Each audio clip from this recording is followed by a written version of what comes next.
আসসালামু আলাইকুম। আপনাদেরকে আজকে এক পিতার ত্যাগের কথা শোনাব। আব্দুল মালেক তিনি একজন গরিব রিকশাওয়ালা। স্ত্রী মারা গেছেন বহু আগেই। একমাত্র ছেলেকে নিয়েই তার ছোট্ট সংসার। নাম রহিম, বয়স মাত্র 7 বছর।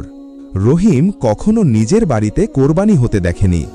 প্রতি বছর ঈদের সময় সে গরুর হাটে গিয়ে বড় বড় গরু দেখে আর মনের ভেতরে একটা স্বপ্ন বাঁধে আর বিড়বিড় করে বলে, একদিন আমরাও একখান কোরবানি দিব। আজ সে তার বাবাকে বলল, বাবা, আমরা কবে কোরবানি দিবা? এইবার একখান কোরবানি তোমাকে দেয়াই লাগব। ঈদের 2 দিন আগের রাত।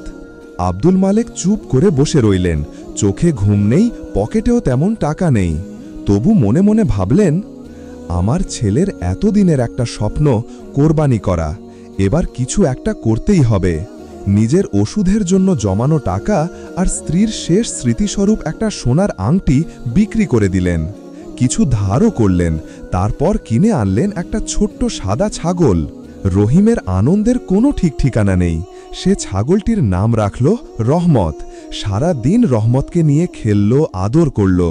রাতে বাবাকে জড়িয়ে ধরে বলল, এইবার আমরাও কোরবানি করব, তাই না বাবা? মালেক চোখ মুছলেন, ধীরে বললেন, হ্যাঁ রে বাবা, ইনশাআল্লাহ। ঈদের দিন সকালে, ঈদের নামাজ শেষে সবাই কোরবানি দিচ্ছে। রহিম বাবার হাত ধরে দাঁড়িয়ে কোরবানির পশু জবাই করা দেখতেছিল। রহমতকেও কোরবানি দেওয়া হলো। বলে রাখা ভালো, রহিম তার কোরবানির ছাগলের নাম রহমত রেখেছিল। রহিমের চোখে পানি, কারণ রহমতের প্রতি মায়া হয়ে গিয়েছিল। কিন্তু ঠোঁটে ছিল এক অদ্ভুত তৃপ্তির হাসি। সে বুঝেছে এটা আল্লাহর জন্য।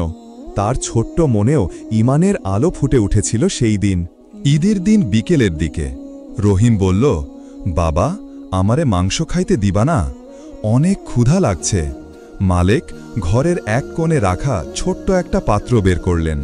তাতে অল্প একটু মাংস নিজেদের জন্য রান্না করে রাখা ছিল। গরম করে রহিমের সামনে দিলেন। রহিম খেতে লাগলো খুশি মনে। সে তার বাবাকে বলল, বাবা, মাংস অনেক মজা হইছে, কত দিন পরে খাইলাম। আর মালেক তিনি কিছুই খেলেন না, শুধু ছেলের মুখের দিকে তাকিয়ে রইলেন, যেন ছেলের খুশি তার খুশি। এটাই তার ঈদের আনন্দ। চোখে পানি, মুখে তৃপ্তি, এই তো আসল কোরবানি। ঈদের পরের দিন রাতে রহিম ঘুমাতে গেল। রাতে ঠান্ডা পড়ছিল খুব। মালেক নিজের পুরনো চাদরটা ছেলের গায়ে দিয়ে দিলেন। দরজার পাশে বসে থেকে ধীরে স্বরে বলে উঠলেন, হে আল্লাহ, আমার এই ত্যাগ তুমি কবুল করে নিও।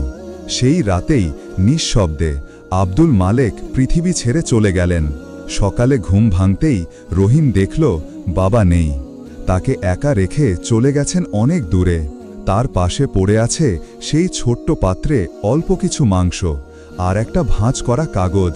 চিঠিতে লেখা, বাবা, রহিম, একটা কথা জেনে রেখো, কোরবানি মানে শুধু পশু কাটা আর মাংস খাওয়া নয়। কোরবানি মানে নিজের ভালোবাসা, নিজের স্বপ্ন, নিজের চাওয়া আল্লাহর জন্য ত্যাগ করা। আজ বড় হয়ে রহিম গ্রামের মসজিদের ইমাম। আজকে কোরবানির এই ঈদে ঈদগাহ মাঠে খুতবা শেষে সবাইকে উদ্দেশ্য করে সে বলে, আপনারা সবাই জানেন আমার বাবার কথা। উনি শুধু একটা ছাগল কোরবানি দেন নাই, তিনি আমাকে শিখিয়ে গেছেন প্রকৃত কোরবানির মানে কি। আমি আজ যা কিছু সবই বাবার সেই কোরবানি ও ত্যাগের বরকত। গল্পটা কেমন লাগলো আপনাদের মতামত জানাবেন। কোথাও ভুল হলে কমেন্ট করে বলে দিবেন। ধন্যবাদ দেখার জন্য।